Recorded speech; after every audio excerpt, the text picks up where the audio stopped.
அனைத்து வியூவர்ஸுக்கும் வணக்கம். இன்றைக்கி நாம் சொல்ல போகிறது கொலஸ்ட்ரால் பற்றி. இந்த கொலஸ்ட்ரால்னால் நிறைய பேருக்கு மாரடைப்பு வருது, பக்கவாதம் வருது. அதிலிருந்து எப்படி விலகுறதுன்றதுக்காக சொல்கிறோம்.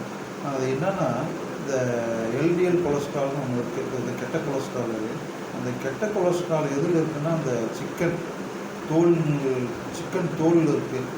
இன்றைக்கி அந்த சிக்கன்லாம் சில ஹார்மோன் ஊசி போட்டு நிறைய பேர் சீக்கிரம் அதுக்கு அந்த கோழி பெருசாகணுன்றதுக்காக சில ஹார்மோன் ஊசிலாம் போடுறாங்க. அது சில பெண்கள்லாம் சீக்கிரமாக வயசுக்கு வர்றதுக்கு காரணம் கூட சொல்கிறாங்க.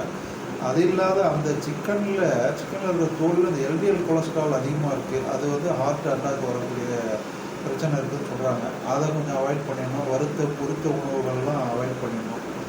அதுக்கப்புறம் இந்த நல்ல கொலஸ்ட்ரால், ஹெச்டிஎல் கொலஸ்ட்ரால், அது கொஞ்சம் நம்மளை பாதுகாக்கும். அதை ஒரு 40 மில்லிகிராம்லேருந்து 50 மில்லிகிராமுக்குள்ளே வச்சுக்கிற மாதிரி வச்சுக்கணும். அது நம்மளை பாதுகாக்கும்.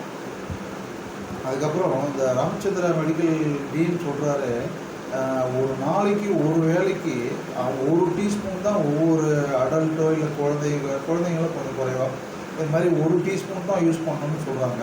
அது மாதிரி அளவு குறைச்சி பண்ணுங்கள். ரெண்டாவது, எனக்கு தெரிஞ்ச ஒரு ப்ரெஷர் பாயிண்ட் இருக்குது, அக்கு ப்ரெஷர். அது எனக்கு தெரிஞ்ச ஒரு டாக்டர் சொல்லி கொடுத்தாரு. அது என்னென்னா, ஹார்ட் அட்டாக்கோ இல்லை மயங்கி யாராவது கீழே விழுந்துட்டாலோ, இல்லை அதுக்கு முன்னாடி தற்காப்புக்கிறதுக்காகவோ, மயங்கி விழுறதுக்கு முன்னாடி தற்காக்கிறதுக்காக தான் இது மெயினாக செய்யுது. அது என்ன விஷயம்னு கேட்டிங்கன்னா, இந்த சுண்டு விரல் நுனியில் இதை இப்படி இது ப்ரெஷர் கொடுக்கணும். ஒரு நிமிஷம் இப்படி ப்ரெஷர் கொடுத்தீங்கன்னா ரொம்ப நல்ல பலன் கிடைக்கும். அதுக்கப்புறம் இந்த 2 பிரஸ்ட்டுக்கு நடுவில் இந்த இடத்துல வச்சு அடியில் இங்கே ஒரு ப்ரெஷர் கொடுத்தீங்கன்னா ஒரு நிமிஷம் அதே மாதிரி ப்ரெஷர் கொடுத்தீங்கன்னா அந்த ஹார்ட் அட்டாக் வராது. ஹார்ட் பீட் நல்லா இருக்கும், நல்ல ப்ரீத்திங் இருக்கும், எல்லாமே ரொம்ப பாதுகாப்புது. அதை கொஞ்சம் செஞ்சு பயன்படலாம். அதுக்கு கரெக்டான இடம்னு பார்த்தீங்கன்னா இந்த 2 பிரஸ்ட்டுக்கு நடுவில் அடியில் இங்கே வச்சு நீங்கள் அப்படி லைட்டாக ஒரு ப்ரெஷர் கொடுக்கணும். லைட்டாக ரொம்ப அழுத்தக்கூடாது, லைட்டாக வச்சு ப்ரெஷர் கொடுக்கணும்.